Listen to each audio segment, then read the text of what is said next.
It's pretty clear that we are talking about dogs today, my dogs specifically, and what I learned from them. And of course, we had to do it here in the couch, which is their favorite place to take a nap. I just woke up poor Tobias, he was sleeping. Sorry. And Balu, he just doesn't care.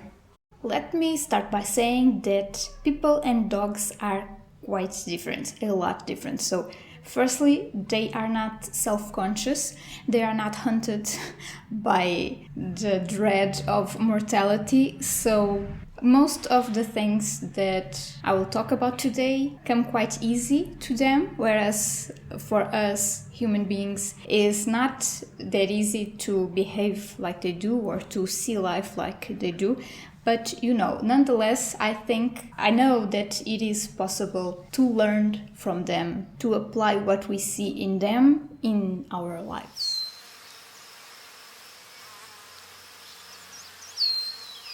Hi, hello, welcome. If you're new here, I'm Catz. I make videos every week, and today we are talking about dogs. I love my dogs and I love talking about them. So if you like this video, please do give it a thumbs up so that I know that you liked it. And I may do a part 2 because I have a huge list of things I've learned from them. Today we are just talking about 5 things, otherwise this video would be huge. First thing that I learned with my dogs was to be patient, mainly with Balu.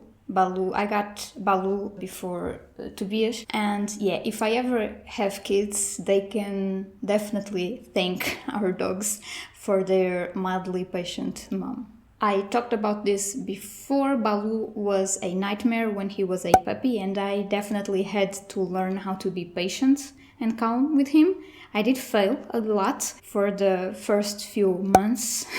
It was really hard for me to be calm and, breathe in, breathe out, count until 10. But with time, I certainly became a lot more patient than I was at the beginning. So my hypothetical future kids won't have to deal with that learning curve.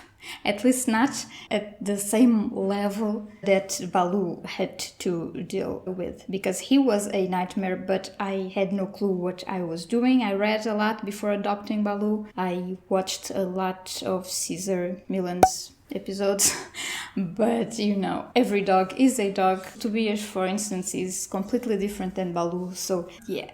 Another thing that we can all learn from dogs is to be present, to live in the moment. Of course, they stress with stuff, sometimes, a lot of times, but they don't bring that stress to the next hour, to the next day. They truly live in the moment, and this is one of those things that it's easy said and done. They are not rational, they are not self-conscious. It's easy for them to live in the moment. It is natural. But I think we can learn a lot from them, to live in the moment and mainly to appreciate the little things. Like every time it's time to eat, it's like they are seeing that food for the first time. They are tasting it for the first time. They are always so enthusiastic. Every time we go on a walk too, every time Balu is unleashed, he is so happy.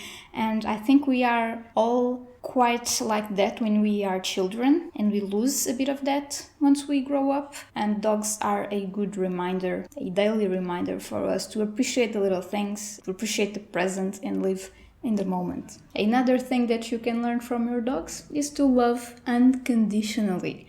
My dogs don't care if I'm having a bad day, if I look like a mess, if I shave my freaking hair. They don't care. They love me no matter what, unconditionally. And that's something that us human beings can definitely learn and apply in our lives. Play.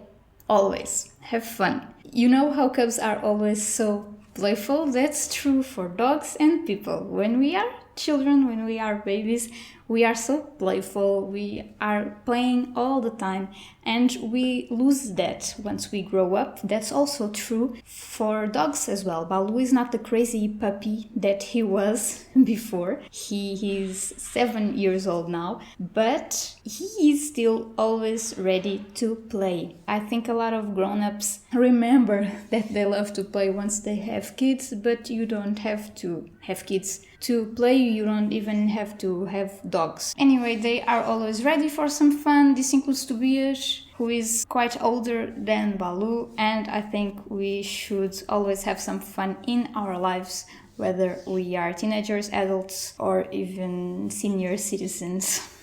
What, do you want to go on the couch? Opa.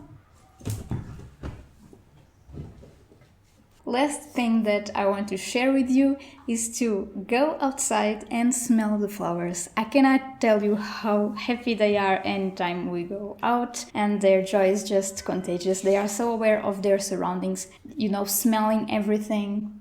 I'm sorry, Balu is licking himself.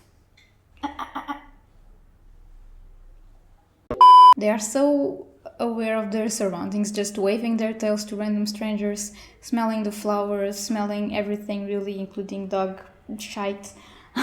And whenever it's windy, Balu raises his head like this and he half closes his eyes and his eyes like smells the air, you know, with such a joy on his face. And you know, if it wasn't for them, I would not just go outside for the sake of it, and that's a shame. It's a pity, because it's so good to just go outside, you know, take a walk around the block. With COVID-19 and quarantine after quarantine, confinement after confinement, I know it's quite common nowadays to just go outside, take a walk, but it was not before, and I fear that people will stop doing that once the world is back to some kind of normal.